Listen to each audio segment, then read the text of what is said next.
Hi friends, तुम्हालासुद्धा मुरमुऱ्यांचे लाडू जर म्हटले तर लहानपणाची आठवण आलीच असेल ना. तर नक्कीच आपण ह्याला आज मुरमुऱ्याचे लाडू कसे बनवायचे ते बनवणार आहोत. अगदी सोपी रेसिपी आहे. जशी खायला गोड आहे ना, तसेच करायलासुद्धा तितकी झटपट होते. आणि सगळ्यांनाच हे लाडू आवडतात आणि प्रत्येकाने एकदा का असेल ना तर हा लाडू खाल्लाच असेल असं मला वाटतं. तर कसे बनवायचे ते बघूया चला. मस्त असे अर्धा किलो मुरमुरे घेतले आणि अर्धा किलो गूळ घेतला. तर अशा पद्धतीने किसून घेतलेलं आहे बघू शकता. तर किसून घेतल्यानंतर आहे ना, तर गॅसवरती एक पॅन ठेवला, त्याच्यात पूर्ण गूळ टाकून घेतला अर्धा किलो. तर त्याच्यात अर्धा कप पाणी टाकून घेतलं. गूळ वितळल्या इतकंच पाणी टाकलं, मी अजिबात जास्त पाणी नाही टाकलं. अशा पद्धतीने तर बघू शकता. आता आपण व्यवस्थित मिक्स जे गोळे आहेत ना ते अगदी 5 मिनटातच वितळून जातात, जास्त वेळ नाही लागत त्याला. तर अशा पद्धतीने तर बघू शकता. मस्त आता आपण याला साईडला व्यवस्थित अशी करून घेतलेले आहेत. त्याच्यात मला थोडीशी घाण पण दिसते, तर मी आता काय करणार आहे माहिती का, साईडला एक परत दुसरा पॅन घेणार आहे. त्या पॅनमध्ये ना चाळणी ठेवून घेतली. तर चाळणी ही लोखंडाचीच घ्या, नाही तर फायबरची घेतल्यानंतर तिचं खराब होईल. तर अशा पद्धतीने मी छान अशी गाळून घेतलं. खूप सारी घाण होती त्याच्यात, तर मला वाटलं नसेल, पण घाण निघाली आणि व्यवस्थित मी असं चाळणीच्या साहाय्याने थोडंसं चाळून घेतलं.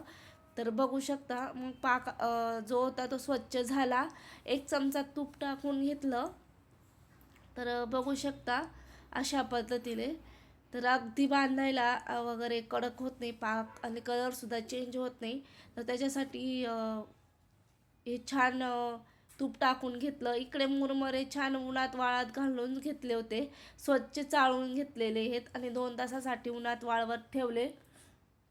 तर अशा पद्धतीने मी चेक करून घेतले. छान असे बोटाच्या साहाय्याने छान असा चुरा होतो, म्हणजेच आपले मुरमुरे छान तयार कुरकुरीत आहेत. तर इकडे माझा पाक तयार होतच आलेला होता.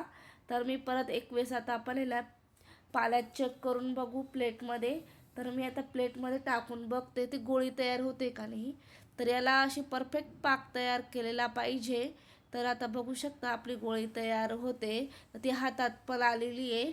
तर आता आपण परत टाकून बघू शकता छान अशी आपली गोळी तयार झालेली आहे. तर आता आपला पाक रेडी झालेला आहे. तर आता आपण काय करायचं माहिती का, एक चिमूटभर खाता सोडा जो असतो ना तो टाकून घेतला, म्हणजे आपला पाक आहे ना कडक होऊ नये, खुसखुशीत राहावं आपले लाडू. तर त्याच्यासाठी मी टाकून घेतला. आता व्यवस्थित मी ना छान असे व्यवस्थित पाकात मिक्स करून घेते. तर बघू शकता अशा पद्धतीने तो भरपूर असा फेसकट होऊन आलेला आहे. तर अशा पद्धतीने आता आपण याला तर आपला पाक रेडी झालेला आहे, म्हणून मुरमुऱ्यांमध्ये टाकून घेऊया. तर व्यवस्थित मोठ्या कढाईत मी मुरमुरे घेतले होते. तर अशा पद्धतीने व्यवस्थित टाकून घ्यायच्या, एका जागी न वतता. आता आपलं पूर्ण कढाईतला होता तो सुद्धा आपण टाकून घेतलेला आहे अशा पद्धतीने. तर साईडला आपण ठेवून देऊया. तर व्यवस्थित आता आपण हे जी प्रोसेस, इथून पुढची प्रोसेस आहे ना ही फार फास्ट करायची राहते. व्यवस्थित सगळं व्यवस्थित मिक्स करायचं. बघू शकता व्हिडिओमध्ये अगदी फास्ट फास्ट करायचं. आणि आपला जो गुळ जो पाक असतो, आपला गूळ जो असतो ना तर तो सर्वीकडे लागला पाहिजे. तर आता आपल्या व्यवस्थित मिक्स करून झालेल्या हाताला तूप लावून घ्यायचं, चटका बसू नये म्हणून. तर अशा पद्धतीने छोटे छोटे आपल्या हातात मावतील असे छोटे छोटे लाडू आपण तयार करून घ्यायचे. तर बघू शकता अगदी झटपट होतात. अगदी अर्धा मिनिटसुद्धा आपल्याला लाडू वाळायला लागत नाही. तर 1 मिनिटात आपण 4 लाडूसुद्धा बनवू शकतो. तर अशा पद्धतीने बघू शकता मस्त असे गोल गरगरीत लाडू तयार झालेले आहे. तर अजून एक बनवून दाखवते मी. तर अशा पद्धतीने मस्त असे आपले लाडू तयार झालेले आहेत आणि पटकन तयार झालेले आहेत. फक्त पाक व्यवस्थित घ्यायचा ह्या लाडूंसाठी, अजिबात काही होत नाही आणि झटपट होतात आणि कमी साहित्यात अगदी मस्त. लहानांपासून मोठ्यांपर्यंत सगळेच आवडीने खातात. तर नक्कीच तुम्ही अशी रेसिपी बनवा आणि लाईफ इज एमी या यूट्यूब चॅनलला